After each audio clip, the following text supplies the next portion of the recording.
I'm meeting Alistair outside a Soviet building that still stands. 20th century building, neoclassical. Have a look at the top. It could be the sort of element of a Greek temple. And then the odd detail, which is a completely different language altogether. It's actually fascinating because, we've seen examples already of that Soviet history being erased after Azerbaijan becomes independent, famously the Kirov statue.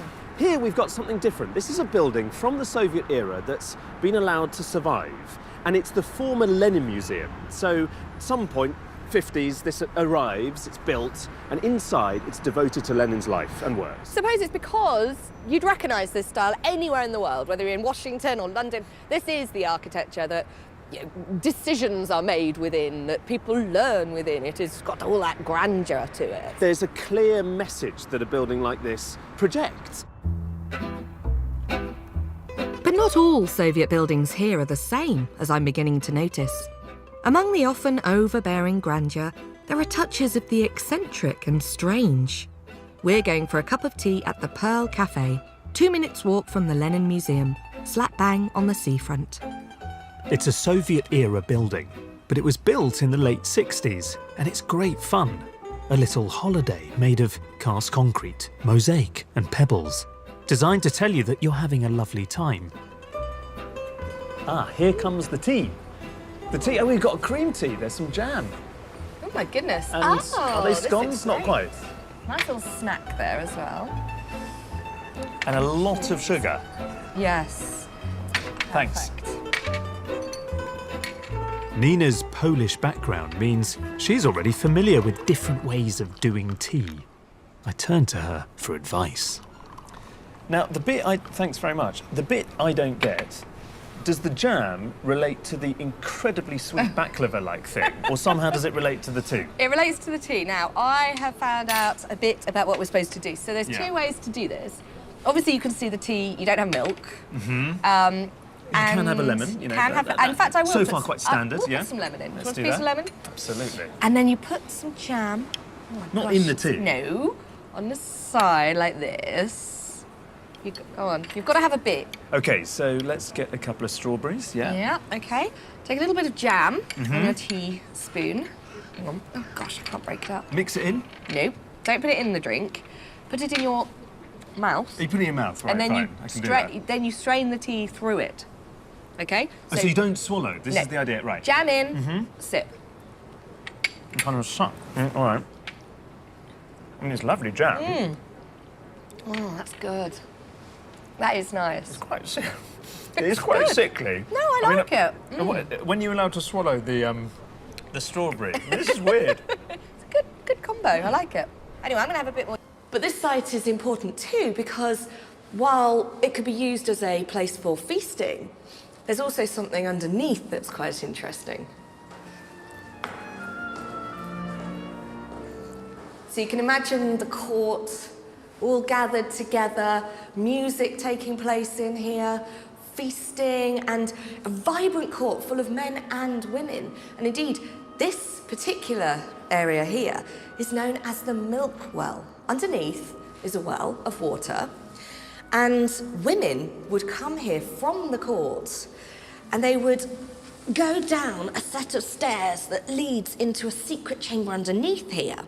And down there, they would pray for God, Allah, to bring them the milk they need to nourish their babies.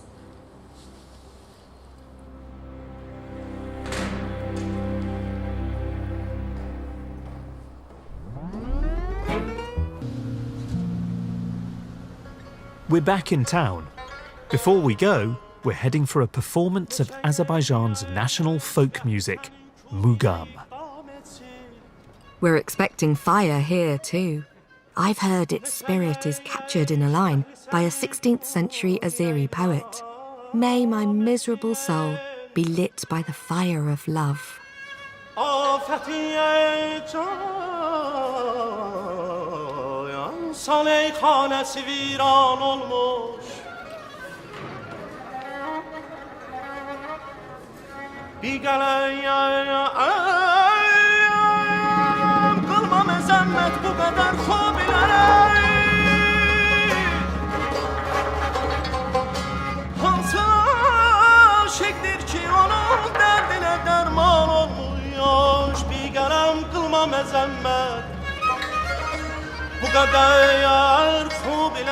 It's wonderful music. And yes, just like a fire, it flares up and dies down again. It's an ancient music with Persian roots, and it reminds me of Azerbaijan's own complicated history. All of those conquests. Good reasons to grieve, then rise above the grief.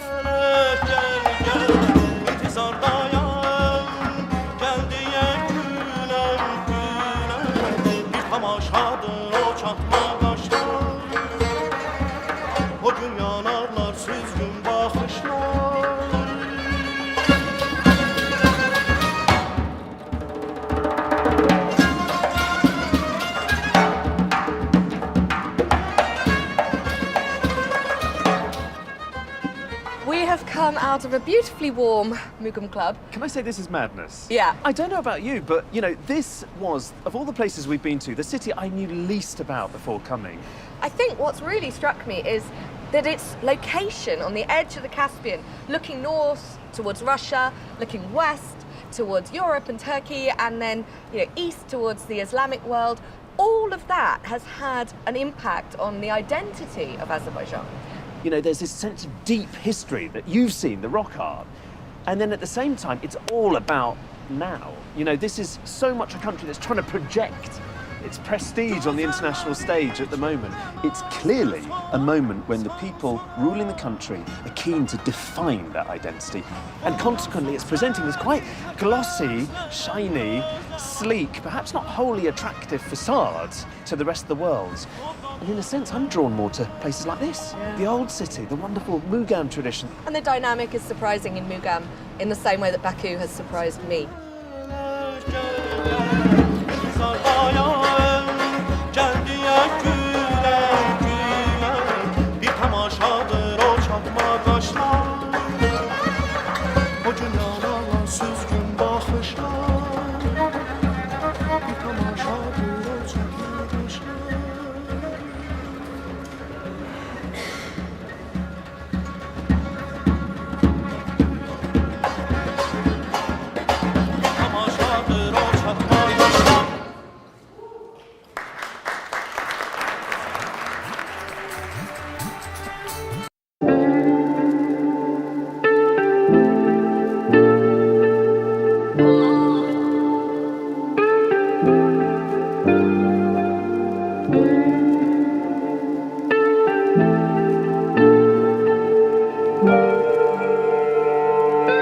Istanbul, where Ragi Omar reveals two very different sultans in the Ottomans, Europe's Muslim emperors.